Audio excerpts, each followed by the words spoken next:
আমরা এখন first target হিসাবে যে আগামী বর্ষা মার্চের শেষ থেকে সিলেটে আসলে বৃষ্টির প্রাদুর্ভাবটা একটু বেশি হয়, তো তখন যে জলাবদ্ধতাটা হয় এটা নিরসনের জন্য আমরা ফার্স্ট টার্গেট হিসাবে চেষ্টা করছি যে এখানকার খাল ছড়া এবং ড্রেনগুলিকে আমরা এই সময়ের ভিতরে যদি ক্লিন রাখতে পারি তাহলে শহরের বৃষ্টির কারণে যে পানীয় জলাবদ্ধতাটা হয় এটাকে আমরা কিছুটা প্রশমিত করতে পারবো।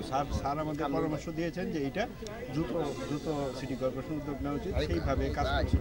এই কাজ করতে গিয়ে যেখানে আমরা দেখব যে অবৈধ দখলের বিষয় আছে, স্যারের নির্দেশনা নিয়ে আমরা মিটিংয়ে ডিসকাস করে ওগুলো সম্পর্কে আমরা যথাযথ পদক্ষেপ নিব। সরকারের আইনগত বিষয় আছে মাথায় রেখে আমরা পদক্ষেপ নেব। তবে সবচেয়ে বড় কথা হচ্ছে আমরা আন্তরিক এবং নগরবাসীর সহযোগিতা পেলে আমরা আমাদের কাজটা সুন্দরভাবে এই নগরবাসীর সেবায় আমরা আমাদের সমস্ত রিসোর্স এবং আমাদের সময় আমরা ব্যয় করতে আমরা প্রস্তুত। আমাদের পানিগুলো যে অপসারণের যে ব্যবস্থা বা চ্যানেলস যেগুলো রয়েছে সেগুলো যদি ক্লিয়ার না থাকে তাহলে ন্যাচারালি এই পানিগুলো শহরের মাঝখানে প্লাবিত হয়।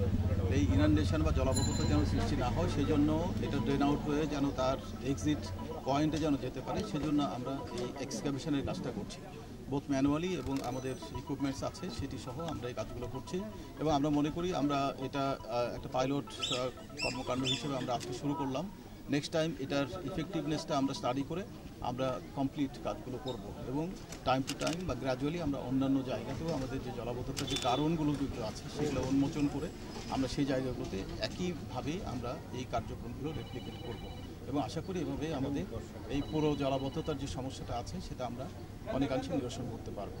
পানি সম্পদ মন্ত্রণালয় এবং নৌপরিবহন মন্ত্রণালয়ের যৌথ দুজন উপদেষ্টা সেখানে ছিলেন। আমরা সেখানেও কথা বলেছি। আমাদের কথা হলো যে অবৈধ যে দখলগুলো আছে সেগুলো আমরা চিহ্নিত করে আমাদের বাজেট প্রাপ্তির সাপেক্ষে আমরা সেগুলো